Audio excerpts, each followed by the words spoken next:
शुभ संध्या मित्रों, मैं विपेश तिवारी आप सभी का सौर एकेडमी प्रयागराज में स्वागत और अभिनंदन करता हूं।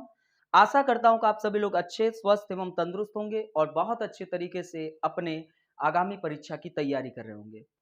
दोस्तों, समाजशास्त्र वैकल्पिक विषय आप लोगों को मैं पढ़ा रहा हूं और अभी वर्तमान में आप लोगों का जो आईएएस 2021 में रिजल्ट आया, उससे पता चल रहा है कि समाजशास्त्र की यूपीएससी में उपयोगिता बहुत ज़्यादा बढ़ गई है।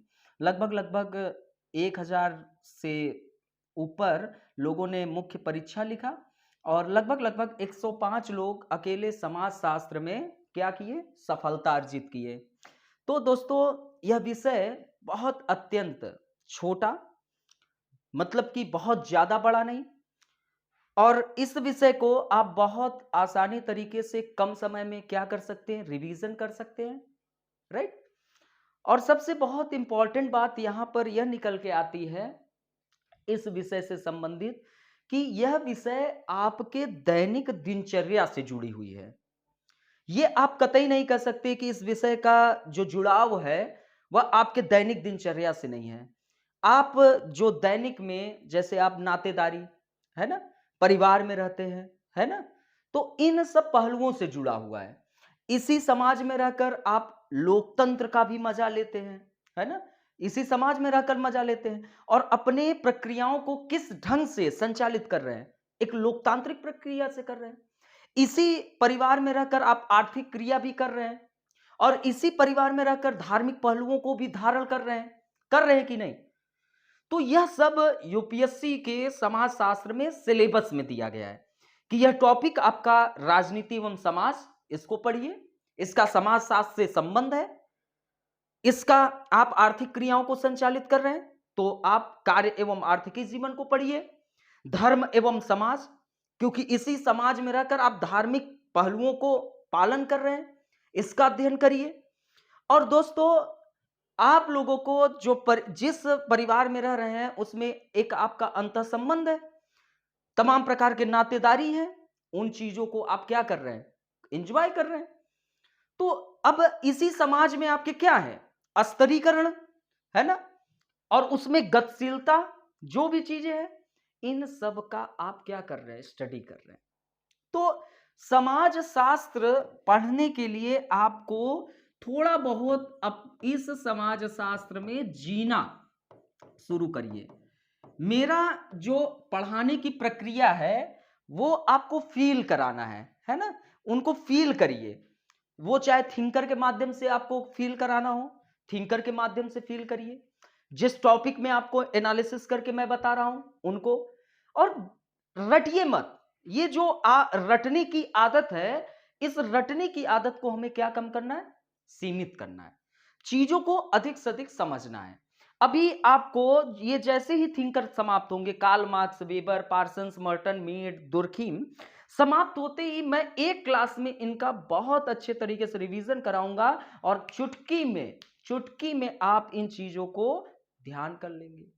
चलिए, अभी तक इस समाज शास्त्र में आप लोगों को मैंने क्या क्या पढ़ाया, ठीक है, ये थोड़ा सा आप लोग रिवाइज कर लीजिए, ठीक है। आपको समाज शास्त्र में मैंने यूनिट फर्स्ट स्टार्ट किया।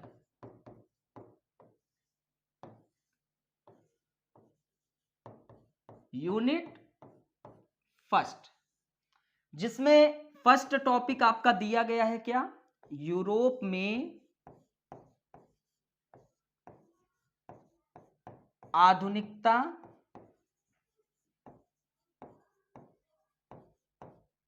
एवं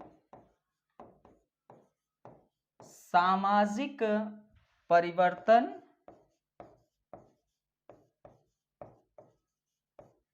तथा समाजशास्त्र का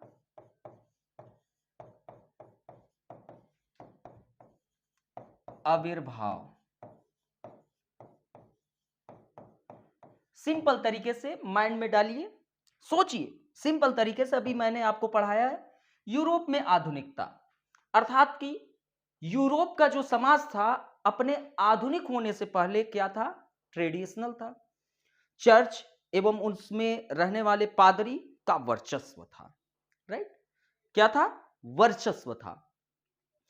अब इनके जो कार्य पद्धति है उनको चुनौती दे पाना कठिन था। 3 महत्वपूर्ण ऐतिहासिक घटना घटी, सिंपल अभी जान रहे हैं। एक आपका रेनेसा पुनर्जागरण, एक आपका फ्रांसीसी क्रांति, फ्रांसीसी रिवॉल्यूशन, और एक आपका इंडस्ट्रियल रिवॉल्यूशन, औद्योगिक क्रांति। ये 3 महत्वपूर्ण ऐतिहासिक घटना घटी। ठीक है, अब यूरोप में इन सब के कारण क्या ही? आधुनिकता आई, समाज परिवर्तित हुआ और समाजशास्त्र का जन्म हुआ। ठीक है, अब ये जो समाजशास्त्र है इसके पितामह कौन है? Auguste Comte. 1838 में इसका उद्भव हुआ, इस शब्द का, सोशियोलॉजी। राइट, इसके पहले ये सोशल फिजिक्स अगस्त काम्टे प्रयोग करना चाहते थे समाजशास्त्र के लिए, लेकिन बेल्जियम के विद्वान के द्वारा प्रयोग आने के कारण उन्होंने समाजशास्त्र शब्द का प्रयोग किया।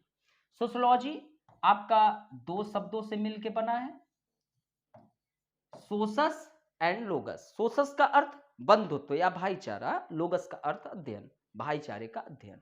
टॉपिक एंड, खत्म।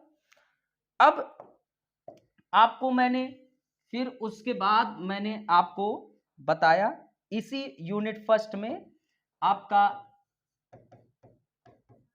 यूनिट फर्स्ट में ही समाजशास्त्र एवं अन्य विषयों से संबंध,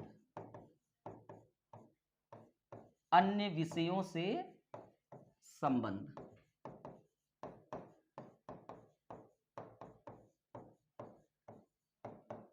आपको मैंने इस टॉपिक को बहुत जानदार तरीके से पढ़ाया। समाजशास्त्र का राजनीति शास्त्र से क्या संबंध है? राजनीति शास्त्र से क्या संबंध है? समाजशास्त्र का अर्थशास्त्र से क्या संबंध है? समाजशास्त्र का मनोविज्ञान से क्या संबंध है? समाजशास्त्र का इतिहास से क्या संबंध है? समाजशास्त्र का मानव शास्त्र से क्या संबंध है?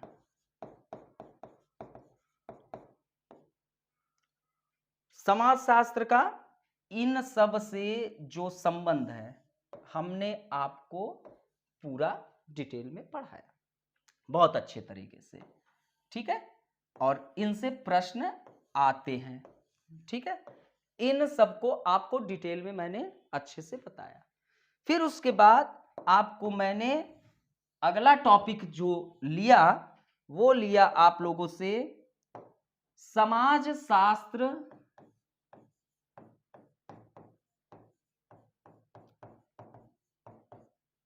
और सामान्य बोध में क्या संबंध। अब समाजशास्त्र एक व्यवस्थित विषय है जो मानव समाज में उपस्थित सदस्यों के बीच अंतः संबंधों का अध्ययन करता है। सामान्य बोध आपका एक सामान्य बोध होता है किसी भी को लेकर, और आप ज्ञान दे देते हैं, उसमें कोई वस्तुनिष्ठ आधार पर अध्ययन नहीं होता है और वह सार्वभौमिक भी नहीं होता है। डिटेल में पढ़ाया, इनको आप क्लासेस देख सकते हैं।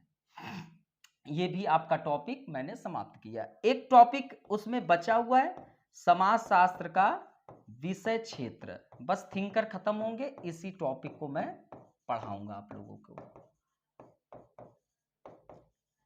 ठीक, आपका यूनिट फर्स्ट समाप्त।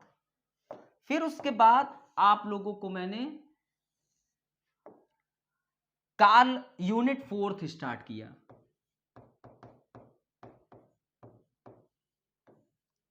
और यूनिट फोर्थ में मैंने स्टार्ट किया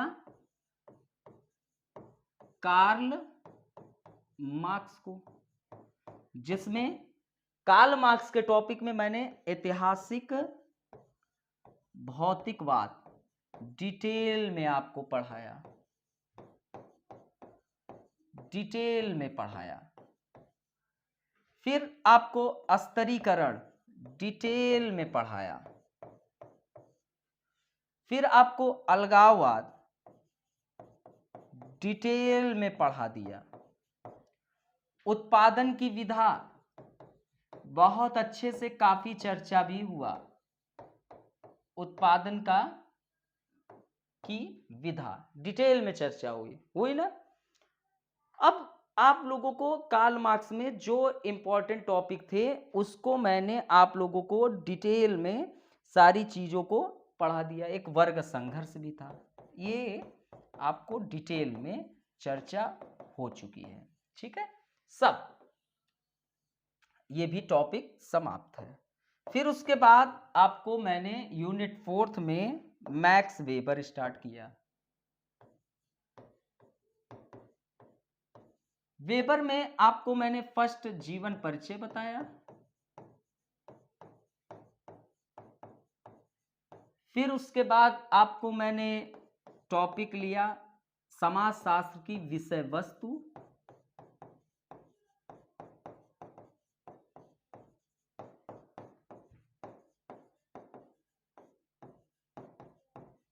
अर्थात की सामाजिक क्रिया।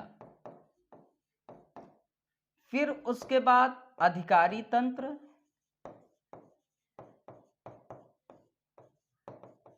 अर्थात की नौकरशाही। फिर उसके बाद शक्ति एवं सत्ता का सिद्धांत।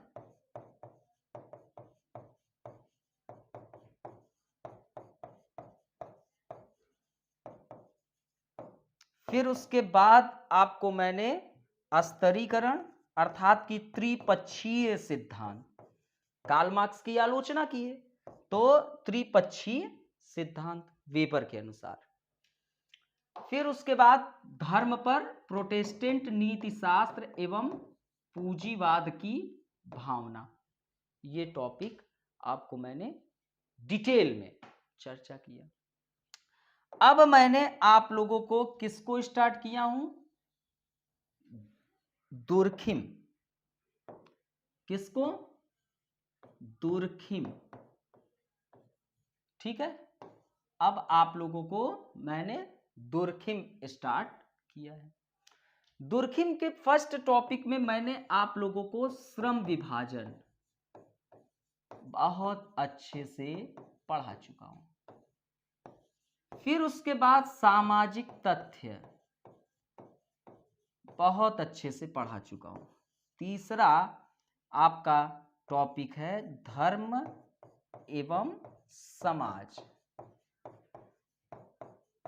चौथा टॉपिक है आत्महत्या का सिद्धांत। ये यूपीएससी ने दुर्खिम के संबंध में दिया हुआ है, आज की चर्चा इस पर है। तो टॉपिक नोट किया जाए।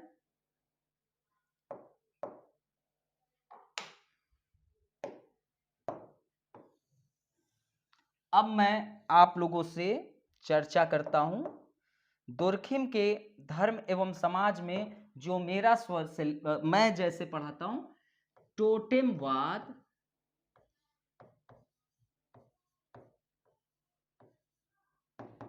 धर्म का प्रारंभिक स्वरूप। ठीक है, समाजशास्त्र में यह जो धर्म का प्रारंभिक स्वरूप है दुर्खिम द्वारा रचित यह अंतिम और महत्वपूर्ण पुस्तक मानी जाती है। ठीक है, अंतिम और महत्वपूर्ण यह आपका बुक रहा। ठीक है, टोटेमवाद धर्म का प्रारंभिक स्वरूप अर्थात कि समाजशास्त्र में दुर्खिम द्वारा रचित यह बहुत ही इंपॉर्टेंट पुस्तक रहा।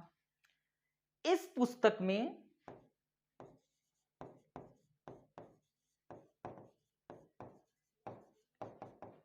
दुर्खिम ने धर्म का सिद्धांत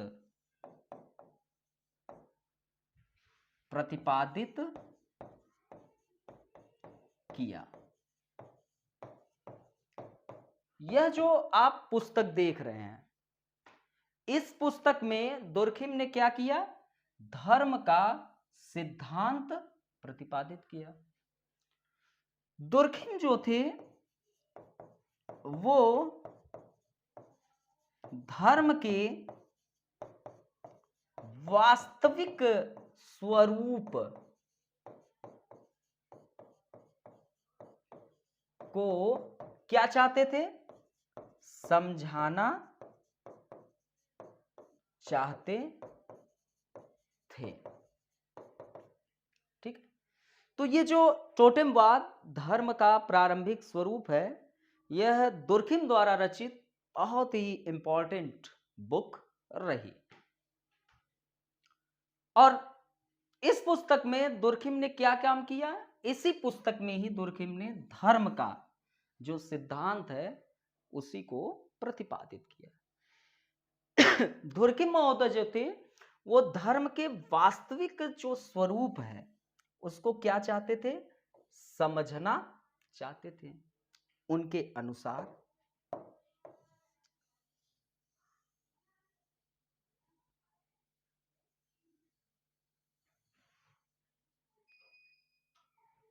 वन मिनट, थोड़ा सा इंतजार कर लीजिए। थोड़ा कभी कभी लाइट चली जाती है तो उसमें कोई दिक्कत का नहीं। तो दोस्तों, ये जो टोटेमवाद धर्म का प्रारंभिक स्वरूप है, ये दुर्खिम द्वारा रचित एक बहुत इंपॉर्टेंट बुक रहा, बहुत महत्वपूर्ण बुक रहा। और इस पुस्तक में दुर्खिम ने क्या दिया? धर्म का सिद्धांत प्रतिपादित किया। और दुर्खिम धर्म के वास्तविक स्वरूप को समझाना चाहते थे। वास्तविक स्वरूप को क्या चाहते थे? समझना चाहते थे।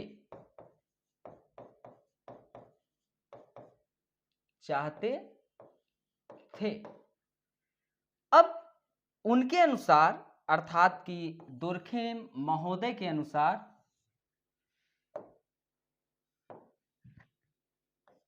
उनके अनुसार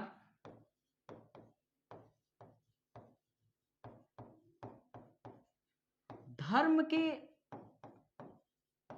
वास्तविक स्वरूप को, वास्तविक स्वरूप को समझने के लिए, स्वरूप को समझने के लिए, उसके समझने के लिए उसका अध्ययन, उसका अध्ययन इसके सबसे साधारण प्रारूप में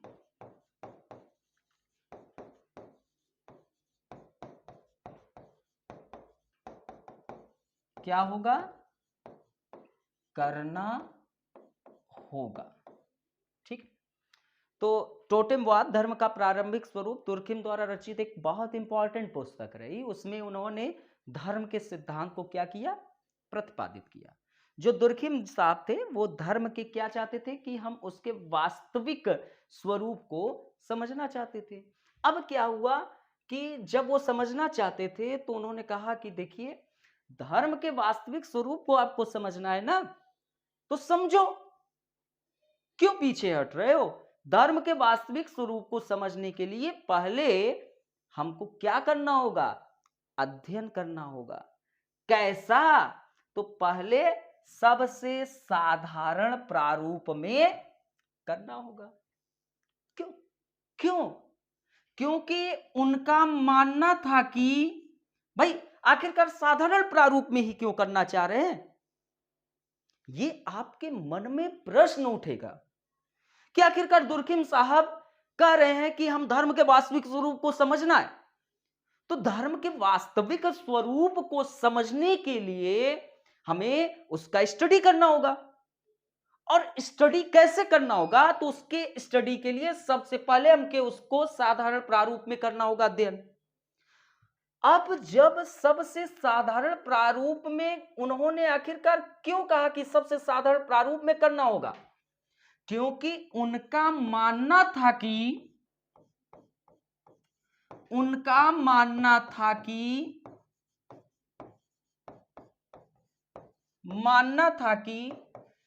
जटिल समाज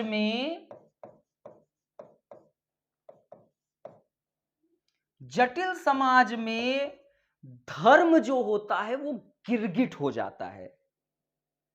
गिरगिट का मतलब रंग परिवर्तित कर लेता है। तो दुर्खिम साहब का कहना है कि उनका मानना था कि जटिल समाज में धर्म अपना रंग क्या कर लेता है? परिवर्तित कर लेता है। आप लोगों को लग रहा होगा कि कहीं ये सत्यनारायण की कथा तो नहीं चल रही है। गलत बात। सत्यनारायण की कथा नहीं, हम दुर्खिम को समझ रहे हैं, है ना। दुर्खिम के जीवन परिचय में आपको हमने बताया कि वो समूह में हमेशा रहे हैं, है ना।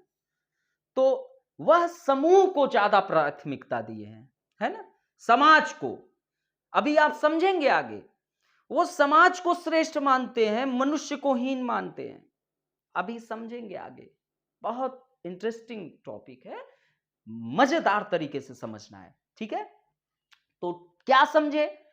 टोटेमवाद धर्म का प्रारंभिक स्वरूप जो है यह दुर्खिम द्वारा रचित एक महत्वपूर्ण पुस्तक रही।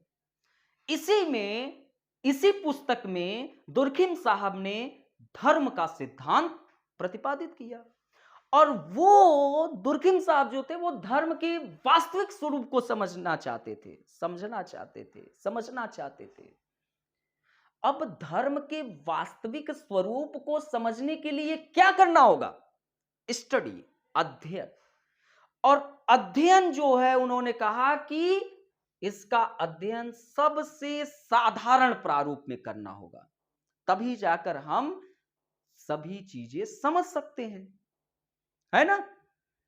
क्यों सबसे साधारण प्रारूप में? क्योंकि इनका मानना था कि जटिल समाज में धर्म गिरगिट बन जाता है, अपना रंग जो है परिवर्तित कर लेता है। आप ही सोचिए कि आप कहीं ना कहीं गांव से आपका संपर्क है, तो गांव में आप रहते हो तो सोचो वहां पर धर्म का अध्ययन कर पाना थोड़ा सरल होगा, क्योंकि गांव में सजातीय लगभग समान जाति के लोग देखने को मिल जाते हैं, समान धर्म के लोग मिल जाते हैं। लेकिन जैसे ही आप एक शहर में जाते हैं, एक इंडस्ट्रियल एरिया में जाते हैं, वहां पर गांव वाले जो पंडित जी थे, चूनी ऊनी रख के, चंदन का टीका लगा के, बड़े अच्छे शानदार तरीके से अलती पलथी मार के पंडित जी भोजन करते हैं। वही पंडित जी शहर के किसी कोने में उनको परोसने वाला विजातीय होता है, विभिन्न जाति के होते हैं, और पंडित जी खूब बढ़िया से खाते भी हैं। लेकिन वही जाति का व्यक्ति अगर गांव में पंडित जी को देता ना, तो पंडित जी कहते बदतमीज, मेरा धर्म विनष्ट कर रहा है, दूर हो जा मेरी आंख की नजरों से। ऐसा आप सुनते रहे हैं, पेपर के सुर्खियों में ऐसे समाचार आपको हमेशा दिखाई देते रहे हैं, दिखाई देते हैं कि नहीं? देखते हैं। तो दुर्खिम साहब का कहना था कि धर्म के वास्तविक स्वरूप को समझना है ना, तो उसको समझने के लिए स्टडी करो, और इसके सबसे साधारण प्रारूप में करना होगा, क्योंकि जटिल समाज में धर्म जो होता है वो अपना रंग क्या कर लेता है, परिवर्तित कर लेता है। और जब परिवर्तित कर लेता है तो धर्म आपका क्या हो जाता है, जटिल हो जाता है। धर्म क्या हो जाता है, जटिल हो जाता है। धर्म क्या हो जाता है, जटिल हो जाता है एवं इसे समझ पाना क्या हो जाता है, कठिन हो जाता है, कठिन हो जाता है ना।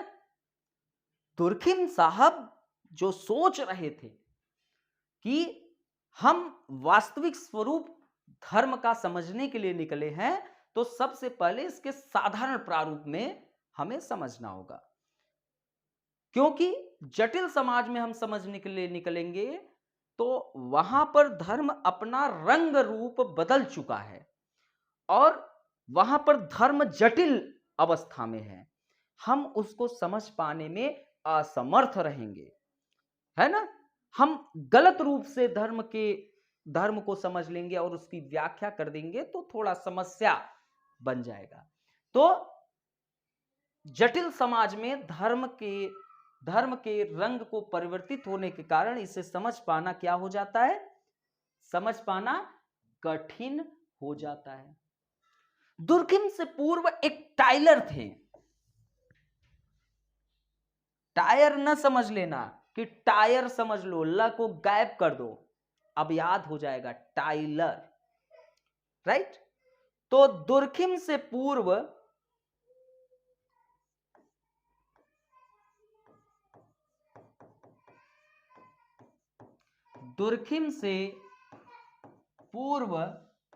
कौन, टाइलर। दुर्खिम से पूर्व टाइलर और हर्बर्ट स्पेंसर।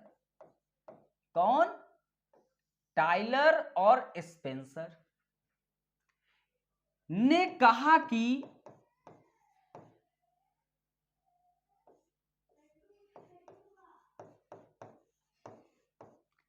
जीववाद, या हम इसे क्या कहते हैं, सर्वात्मवाद, ठीक है, अर्थात कि एनिमिनिज्म, है ना, क्या, एनिमिनिज्म,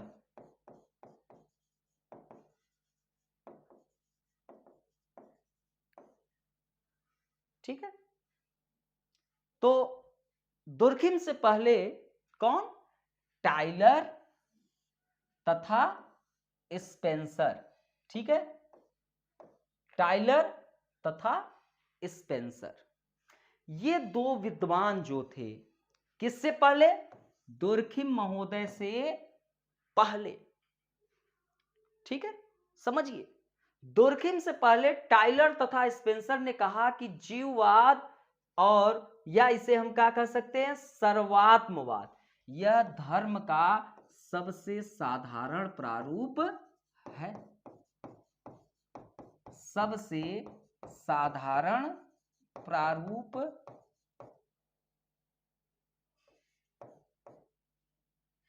है, ठीक है।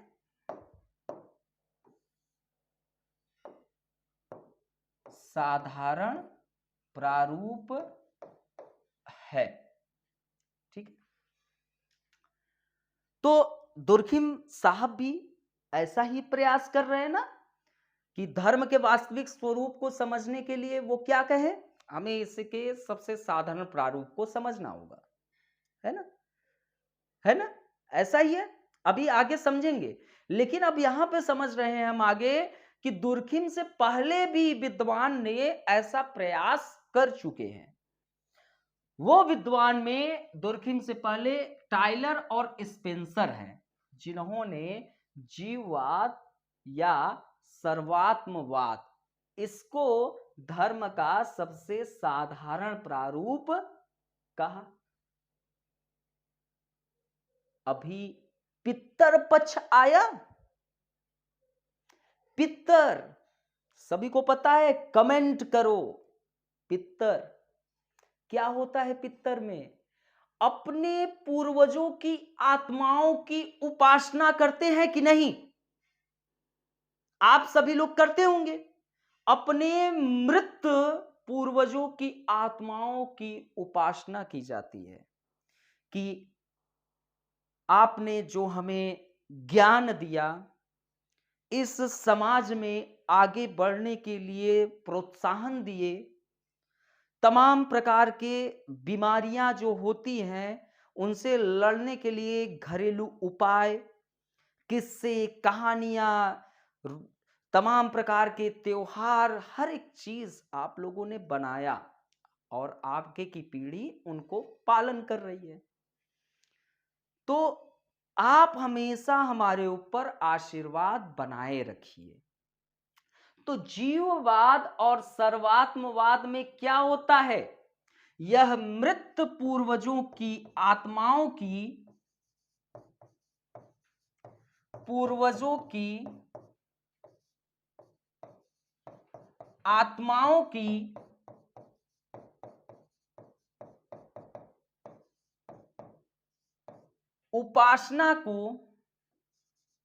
उपासना से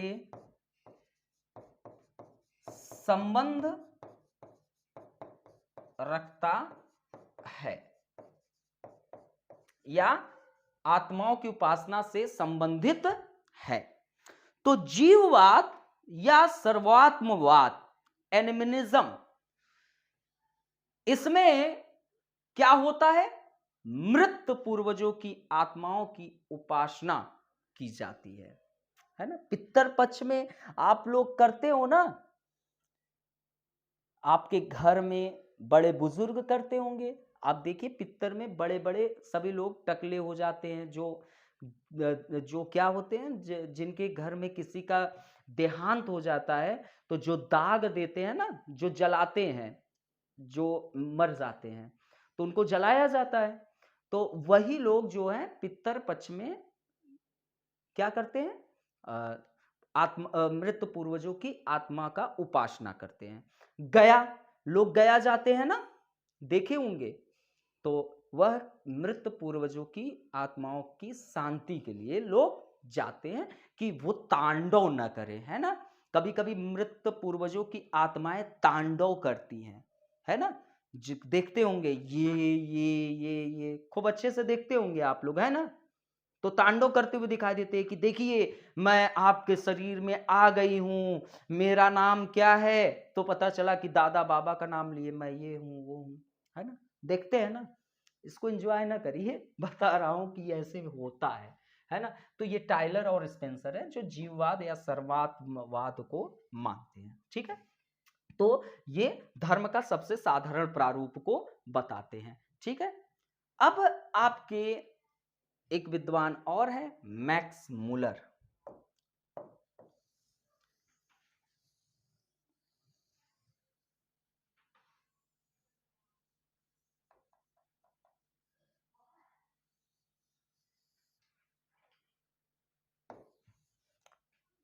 किसका नाम लिए हम? Max Muller.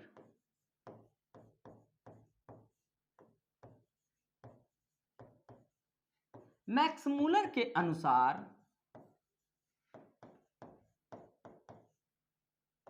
प्रकृतिवाद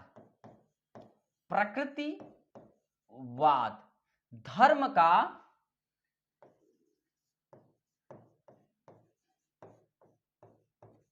सबसे साधारण एवं प्रारंभिक स्वरूप है, ठीक है। अभी आप लोगों ने क्या क्या समझा, फिर से रिवीजन करते हैं, तैयार हो जाना चाहिए ना। टोटेमवाद धर्म का प्रारंभिक स्वरूप, यह दुर्खिम द्वारा रचित एक बहुत ही इंपॉर्टेंट बुक रही। इसमें दुर्खिम साहब ने धर्म का सिद्धांत प्रतिपादित किया। दुर्खिम साहब जो थे वो धर्म के वास्तविक स्वरूप को समझना चाहते थे। धर्म के वास्तविक स्वरूप को समझने के लिए उन्होंने कहा इसका अध्ययन इसके सबसे साधारण प्रारूप में करना होगा। अब साधारण प्रारूप में इसलिए कहा क्योंकि जटिल समाज में धर्म अपने रंग को परिवर्तित कर लेता है, गिरगिट बन जाता है, कभी लाल पियर हर्रई जवाइन होता रहता है। और जब धर्म अपना रंग परिवर्तित कर लेगा तो धर्म कठोर हो जाता है, उसको समझ पाना कठिन हो जाता है। दुर्खिम से पहले थोड़ा जल्दबाजी में दांत लग गई होठ पे, कोई बात नहीं। तो दुर्खिम से पहले टाइलर और हर्बर्ट स्पेंसर ने भी समझाने का प्रयास किया धर्म के प्रारंभिक स्वरूप को।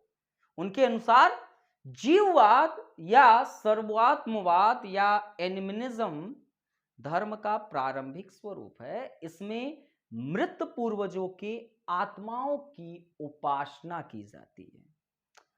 अब मैक्स मूलर, इनका कहना है कि प्रकृतिवाद धर्म का सबसे साधारण एवं प्रारंभिक स्वरूप है। तो प्रकृतिवाद में क्या किया जाता है? यह प्राकृतिक शक्तियों की उपासना से संबंध है। यह प्राकृतिक शक्तियों की उपासना को क्या करता है? संबोधित करता है।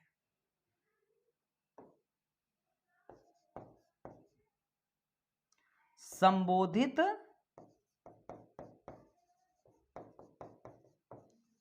करता है। किसकी? प्राकृतिक शक्तियों की उपासना को संबोधित करता है। मूलर के अनुसार, मैक्स मूलर के अनुसार,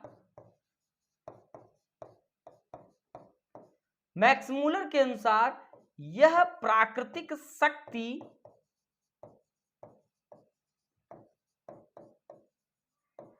जैसे कि सूरज, सुने होंगे ना, सूरज, सूर्य देखते हैं ना, आते हैं, सूर्य, चंद्रमा, पृथ्वी, समुद्र, ETC का प्रकोप मनुष्य पर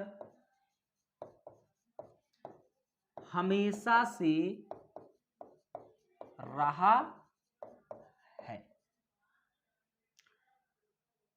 अभी पिछले जनवरी में मैं गया था बॉम्बे।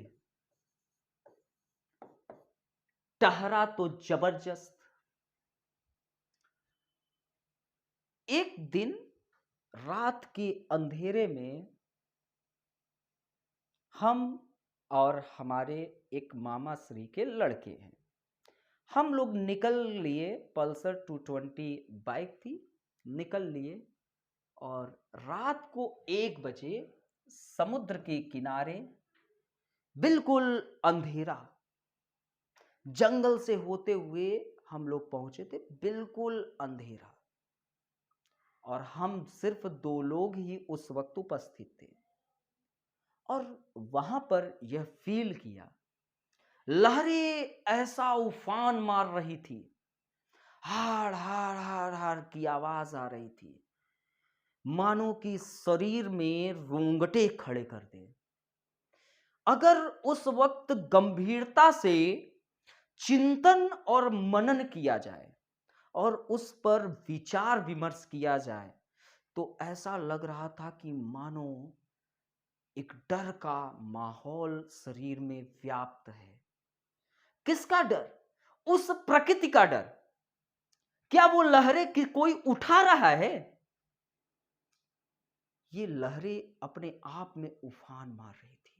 ये डर लग रहा था कि अगर ये लहरें अपने तूफान में परिवर्तित हो जाए तो सब कुछ विनष्ट हो जाए, सब कुछ विनष्ट हो जाए, कुछ इस पृथ्वी के धरातल पर बचे ही न। वो उफान थे लहरों में। ऐसा मानो कि जैसे प्रकृति रुष्ट है कि नहीं? उत्तराखंड की त्रासदी, लोग गए थे एंजॉय करने। कुछ लोग तो उत्तराखंड में जहां चारों तरफ मंदिर है, प्रकृति का हमसे कनेक्शन है, कुछ लोग तो वहां पर हनीमून भी मनाने गए थे। प्रकृति ने ऐसा तांडव दिखाया। और दोस्तों, प्रकृति की लाठी में हर एक व्यक्ति समान होता है, वो चाहे ब्राह्मण हो, चाहे वो क्षत्रिय हो, चाहे वैश्य हो, चाहे शूद्र हो, चाहे वह बहुत शुद्धता की पराकाष्ठा पे हो, चाहे वह अशुद्धता के सबसे चरम सीमा पे हो। वो कोई भी व्यक्ति हो, चाहे वह सत्य हो, चाहे वह असत्य हो, चाहे वह बहुत सत्यवादी व्यक्ति हो, चाहे वह पापी हो, एक समान होता है। उसकी लाठी में सब मारे जाते हैं। तो ये क्या हम बताना चाह रहे हैं? मनुष्यों में क्या है? प्रकोप है, डर है। किसका? प्रकृति का। सूर्य क्या है? प्रकृति है, नेचर है। अपनी उष्मा तीव्र हो जाए अगर सूर्य का, तो क्या इस धरातल पर कुछ बचा रहेगा? कुछ नहीं बचा रहेगा। सूरज की उष्मा पृथ्वी पर आती है और कब तालाब के पानी को सोख लेती है, उस पृथ्वीवासी को पता भी नहीं चलता है। क्या कोई रोक सकता है उसको? नहीं। तो दोस्तों, सूरज, चंद्रमा हो, पृथ्वी हो, समुद्र हो, इनका प्रकोप मनुष्य में हमेशा रहा है। तो मैक्स मुलर जो थे, उनके अनुसार प्रकृतिवाद धर्म का सबसे साधारण एवं प्रारंभिक स्वरूप है। यह प्राकृतिक शक्तियों की उपासना को संबोधित करता है। प्राकृतिक शक्ति जो नेचुरल पावर होते हैं, नेचर के जो शक्ति होते हैं, उनको संबोधित करता है कि उनकी उपासना हो। आप देखिए जनजाति लोग कितना इन प्राकृतिक शक्तियों की उपासना करते हैं। जंगल से, वनों से उनका जुड़ाव रहता है। जैसे कि सूर्य, चंद्रमा, पृथ्वी, समुद्र का प्रकोप हमेशा से रहा है। हम लोग देखिए, हमारी मम्मी, पापा और घर में माताएं, बहनें, सभी लोग निकलते हैं और सुबह सुबह स्नान करने के बाद सूर्य को अर्घ अर्पण करते हैं, है ना? फूल, अक्षत, जो भी है ना, चंदन, है ना, अर्पण करते हैं और उपासना करते हैं। रविवार को लोग सूर्य भगवान की आराधना के लिए लोग रविवार, 5 रविवार व्रत भी रखते हैं, है ना? चंद्रमा, आप लोग देखिए, चंद्रमा से तो बहुत लोगों का बहुत अच्छे अच्छे नाते जुड़े रहते हैं। करवा चौथ का व्रत, सब लोग अपने चांद को चलनी के झरोकों से निहारते हैं। आप देखिए, ईद जो त्योहार बड़े हर्षोल्लास से हमारे मुस्लिम भाई बहन मनाते हैं, वो इन्हीं चंद्रमा को देखने के तत्पश्चात पृथ्वी की उपासना, हम जब छोटे छोटे थे, पढ़ते थे, तो कहते थे सदाचार के पालन में जैसे ही आप उठिए, पग पृथ्वी पर रखने से पहले माता का स्मरण करिए, सिखाया जाता था ना। तो ये सब ठीक है, समझिए। ये आप लोगों को समझने का ये अवसर है ना? ये ये जब आप समझेंगे तब आपको इस चीज का अनुभूति होगा कि ये मैक्स मुलर जो कहना चाह रहे हैं यही कहना चाह रहे हैं कि प्रकृति का प्रकोप जो था वो मनुष्यों में हमेशा से रहा है, हमेशा से। मनुष्य इससे परे नहीं है, वो हमेशा डरता है इस प्रकृति के प्रकोप से, है ना। तो ये उपासना से संबंधित है। ठीक है, यहां तक किसी को कोई दिक्कत? तो मनुष्य मनुष्य जो था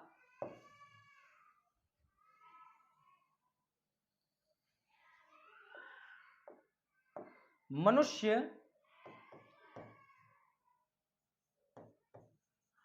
प्रकृति के प्रकोप से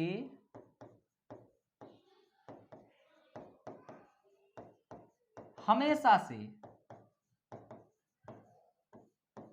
क्या रहा? भयभीत रहा है। अतः इन्हें प्रसन्न रखने के उद्देश्य से, अतः इन्हें क्या करना चाहता था? इन्हें प्रसन्न रखने के उद्देश्य से, प्रसन्न, अतः इन्हें क्या है? प्रसन्न रखने के उद्देश्य से। तो दोस्तों क्या? तो मनुष्य हमेशा किससे भयभीत रहा? इन प्रकृति के प्रकोप से मनुष्य हमेशा से क्या रहा? भयभीत रहा। अब जब भयभीत है किससे? मनुष्य प्रकृति से, तो वह क्या चाहेगा? इन्हें प्रसन्न करना चाहेगा कि ये खुश रहे। तो प्रसन्न रखने के उद्देश्य से ये मानव जो है इन प्राकृतिक शक्तियों का क्या करेगा? प्राकृतिक शक्तियों की उपासना करेगा। करेगा ना? करेगा कि नहीं? वह खूब उपासना करेगा कि प्रकृति का प्रकोप जो है वह ज्यादा न रहे। इसीलिए देखिए लोग वृक्ष लगाते हैं, है ना। कुछ लोग वृक्ष प्रसन्नता से लगाते हैं कि नहीं, इससे हमारा प्रकृति जो है संरक्षित रहेगा। कुछ लोग डर से भी लगाते हैं। सरकार जो है डरा रहता है कि अधिक से अधिक वृक्ष लगे ताकि जितने भी प्रदूषण है वो समाप्त हो, और भी कारण होते हैं। तो ये मैक्स मुलर है ना। तो अभी अभी हम लोगों ने किनका किनका समझा धर्म के प्रारंभिक स्वरूप? तो हम लोगों ने टाइलर और हर्बर्ट स्पेंसर, उन्होंने क्या दिया धर्म के प्रारंभिक स्वरूप? तो जीववाद या सर्वात्मवाद। और मैक्स मुलर ने किसका दिया? मैक्स मुलर ने प्रकृतिवाद को धर्म का प्रारंभिक स्वरूप बताया। कहा कि मानव जो होता है वह इन प्रकृति से बहुत डरता है, और डर जब व्यक्ति का रहेगा तो क्या करेगा? वह उपासना करेगा, है ना। आप ही अभी निकले घर से, पूजा पाठ भूल गए, आज कुछ घटना घट गई, तो आप कहेंगे कि आज प्रभु की आराधना नहीं किए और ऐसी मेरे साथ घटना घट गई। अगर उपासना किए होते तो ऐसी घटना न घटती। तो आपके अंदर डर आ गया, और डरा हुआ इंसान जो होता है वह और ज्यादा धार्मिक हो जाता है ना।